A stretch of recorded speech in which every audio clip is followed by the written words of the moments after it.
বিসমিল্লাহির রহমানির রহিম। আসসালামু আলাইকুম। আমি জান্নাত, ওয়েলকাম টু মাই চ্যানেল। কেমন আছো তোমরা সবাই? আশা করি খুব ভালো আছো। আলহামদুলিল্লাহ আমিও ভালো আছি। বন্ধুরা, আমি এখন বেগুনের চপ তৈরি করব। তার জন্য একটা বেগুন খুব সুন্দর করে পরিষ্কার করে ধুয়ে এই যে ছিলকা উঠিয়ে নিয়েছি। নিয়ে লবণ, ঝালমরিচ, চালের গুঁড়া, হলুদের গুঁড়া, জিরা গুঁড়া, গরম মশলা গুঁড়া, সব যাবতীয় হলুদ গুঁড়া সব মশলা দিয়ে আমি তেল দিয়ে ম্যারিনেট করে রেখেছিলাম। এখন আমি এটাকে ফ্রাই করে নেব। তার জন্য আমি এই যে চুলাতে প্যানটা দিয়ে দিয়েছি। আর এখন আমি বেগুনটাও দিয়ে দিচ্ছি। বিসমিল্লাহির রহমানির রহিম। এখন আমি এটা খুব সুন্দর করে ফ্রাই করে নেব।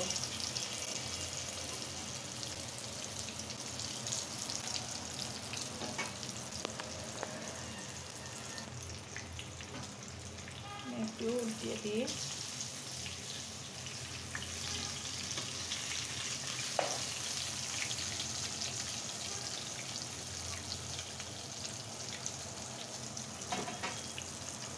আমি এখন এটা খুব সুন্দর করে ধীরে ধীরে ফ্রাই করে নেব। আর আমি কিন্তু এটা আস্ত দিয়েছি, তার কারণে না আমি কাঁটা চামচ দিয়ে এটা কুচিয়ে দিয়েছি সব জায়গার ভিতরে বাইরে, যেন মশলাটা খুব সুন্দর প্রবেশ করে আর ভাজাটাও যেন অনেক সুন্দর হয়। এই জন্য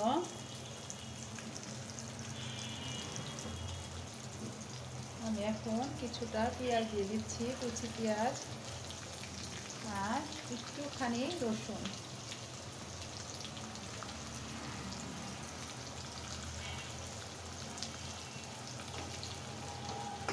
আমি এখন এটা ঘুরিয়ে ঘুরিয়ে ভেজে নেব, ফ্রাই করে নেব বেগুনটাকে।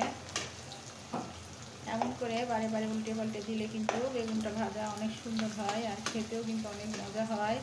আর একভাবে রেখে দিলে ওটা কিন্তু স্বাদটা অন্যরকম একটু আসে, আর এভাবে উল্টে উল্টে দিলে কিন্তু স্বাদটা অনেক ভালো আসে। আমি একটা কাঁচা লঙ্কা মাঝখানটি চিড়ে দিলাম আর 3টা চিংড়ি মাছ দিয়ে দিলাম, এই যে একটু ফ্লেভারটা ভালো আসবে তাই।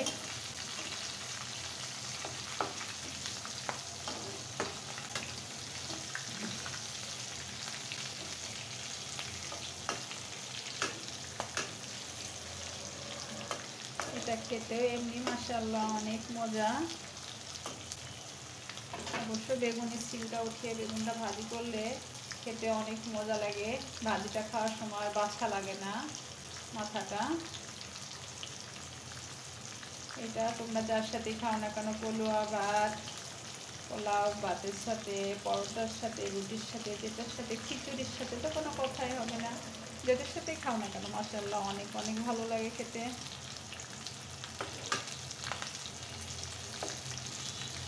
একটা লঙ্কা দিয়ে দিলাম, লঙ্কার ফ্লেভারটাও যাবে, তাহলে খুব ভালো লাগবে খেতে।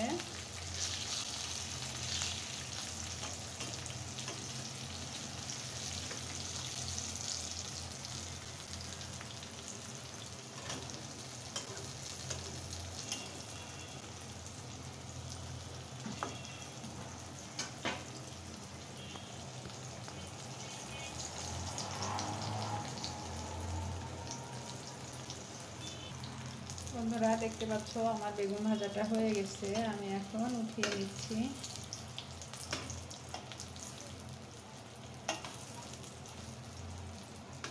আমি আগে থেকে এই যে একটা শুকনো লঙ্কা দিয়ে দিয়েছিলাম, ওটা ফ্রাই করা, আর চিংড়ি মাছ 3টাও আগে থেকে উঠিয়ে নিয়েছি, তা না হলে পুড়ে যেতেছিল। এখন আমি বেগুন ভাজাটাকে উঠিয়ে দিচ্ছি।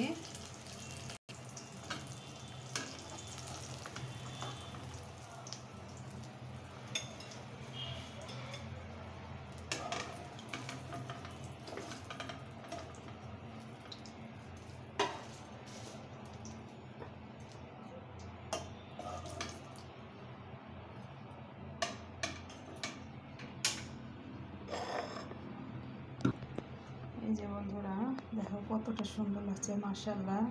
বন্ধুরা, আমার বেগুন ভাজি তো যদি তোমাদের ভালো লেগে থাকে অবশ্যই লাইক কমেন্ট শেয়ার করে দিও, আর পাশে থাকা বেল আইকনটা অবশ্যই প্রেস করে দিও। তাহলে কি হবে, যখনই নিত্য নতুন ভিডিও আপলোড করবো আমি সাথে সাথে নোটিফিকেশন চলে যাবে তোমাদের কাছে। সবাই ভালো থাকো, সুস্থ থাকো। আসসালামু আলাইকুম, আল্লাহ হাফিজ।